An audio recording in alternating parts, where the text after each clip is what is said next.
Okay, so this video corresponds with Test and Measures lecture number 2.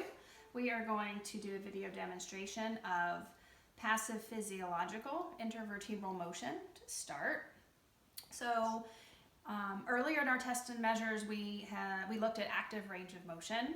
So now we're going to look at passive range of motion, except now when I'm doing the passive range of motion, I am going to have my fingers on either the articular pillars or on the spinous processes, so that as I take the patient through the passive motion, I can palpate with my fingers what's happening, and it will help me target segmental levels that then I might want to go back and do passive accessory testing. Okay, so we're going to start with the passive physiological, and we're going to start with the bilateral OA joints, the occipito-atlantal joints. Okay, so I'm going to take my fingers, they're going to look like this, but they are going to be lined up along the suboccipital ridge or the inferior nuchal line of his occiput. My boys are being really silly. We've been in quarantine for what? How many weeks has it been? 3.5. 4. 4 weeks. 20. They're going a little bit crazy, so they're a little slap happy right now, so I hope they allow me to get through this video. Not even worth trying to start over, because something else will come up that'll make us laugh. So, okay, so I have my fingers along the suboccipital ridge under here. So when you see this, will you stop eating your shirt? Did you not eat lunch?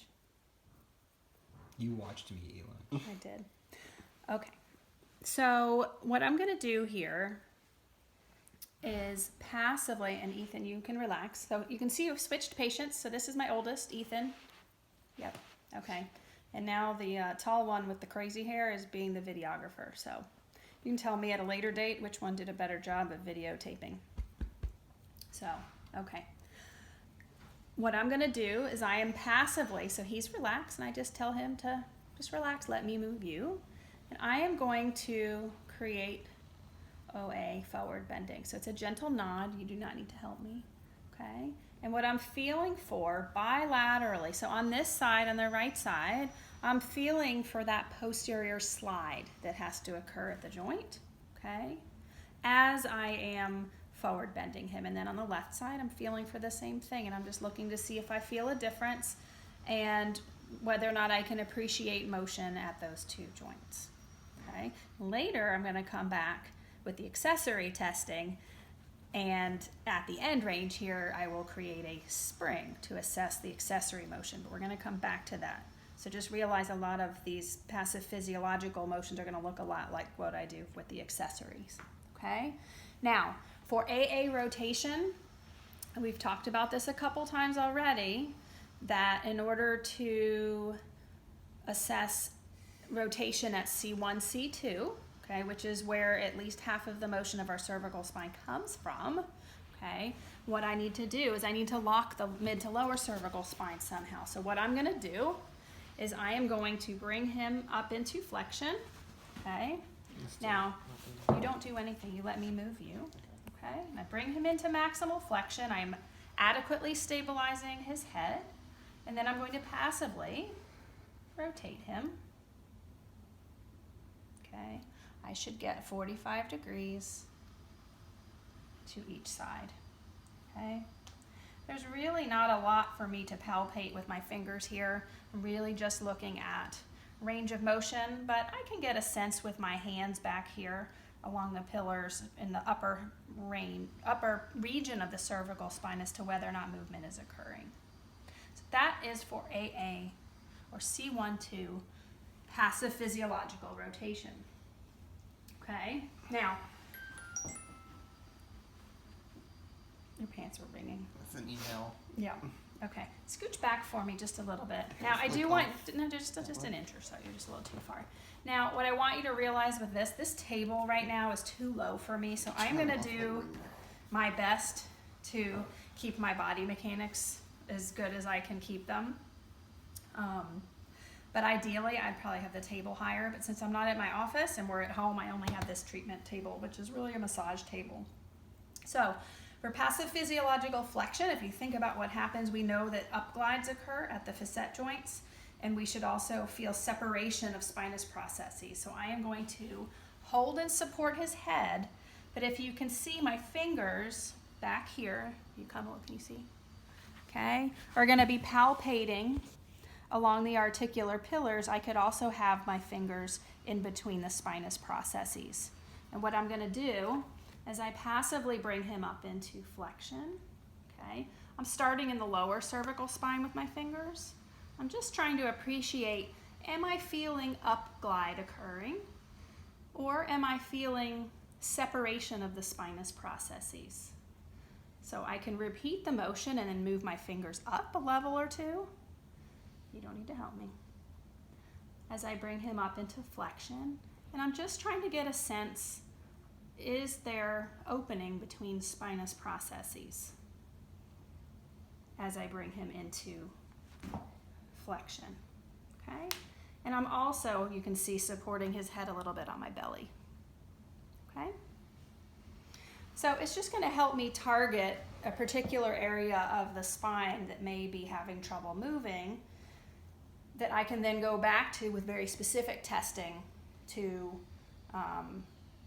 see what's happening at the actual facet joints. Okay, all right, that's a weird angle, whatever it is you're doing right now. Okay, and then with extension, okay, same thing. Now I'm gonna have you scoot back off the table. Yep. To down to about T2, come down a little more. Promise I will hold you. Got it. Okay, I gotcha. Yep. All right. So I'm cradling his head. Don't let go of your patient's head. It's not good. I'm scared. So I'm supporting his occiput, and again, my fingers are along the articular pillars, okay? Or I can palpate with my MCPs, which in this case I think is just gonna be more comfortable, okay? You relaxed. I gotcha. Yes. Okay, so I'm gonna just start lower here, and I'm just gonna bring him into extension. And then I can bring him back up, and I can move up a few levels. And I'm feeling for down glide of those superior facets on inferior facets in the cervical spine. I just, for whatever reason, just feel more comfortable supporting his occiput with my palms and then using my fingers to palpate the joint levels. Okay? That is for extension. Okay? For rotation, okay? Now, remember, this table would be higher for me. Okay, I'm having to improvise a little bit.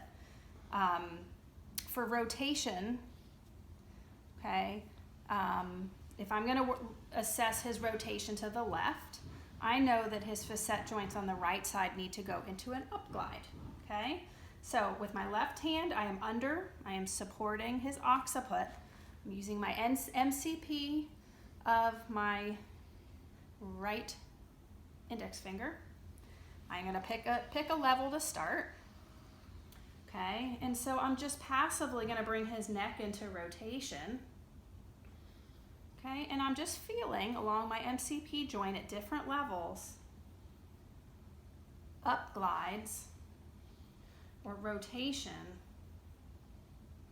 at his vertebral segments. And each time I come back, I'm moving up a level or so. Okay? Now, what you'll also see is that there is a slide in your PowerPoint that shows a chin cradle grip. I personally prefer to use both of my hands like I'm holding onto him here, but I'm showing it to you because if you look at other therapists, a lot of them use what's called a chin cradle grip, okay? So all that is, okay, let's say I want to use my right hand and I want to create right rotation. I'm going to cradle his head in my anterior part of my elbow. I'm going to come here. Okay, again, this table is way too low for me, but essentially it's a way for me to, that was my ankle making that noise, not his neck. He's dead. Stop. Check for a pulse. I think I'm living. I think he's living. Okay. For now. For now. Okay, so it's just a way for me to have another way to grip his head or to cradle his head or to manipulate. Leaves this hand free, my MCP over here, to feel for rotation. Okay, I don't love this. Maybe I just haven't practiced with it enough.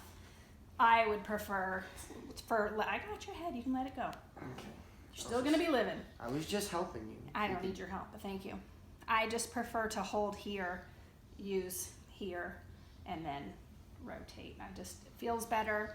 And then being able to cradle the top of his head on my belly. Feel better? Feel more secure that way? Yeah. Okay, great. Scooch back on the table. So that is for rotation. I don't know if it didn't matter. Okay. For side bending,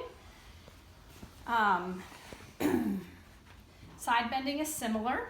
Okay. I'm going to take this hand and I'm going to cradle his occiput. I could have kept him off the table like I just did. Scoot back just like an inch. The other thing I like to do is bring him back just a little bit so that I can still stabilize his head with my belly. I have this hand under his occiput, and now I want to look at side bending. So the motion is this, okay? I know that if I side bend him to the right, that down glides have to occur on the right. So again, my MCP, radial border of my index finger. I'm going to start in the lower part of the cervical spine. I am over facet joints or the articular pillars on the right, and as I side bend, feeling for down glides. It's almost like I'm creating a fulcrum with my right hand here. My MCPs at each level to see how they're moving, okay? We're going to come back to this and then create an accessory test out of it, okay? So that is for side bending, and then obviously I would do both sides. Okay. And that is it for passive physiological intervertebral motion.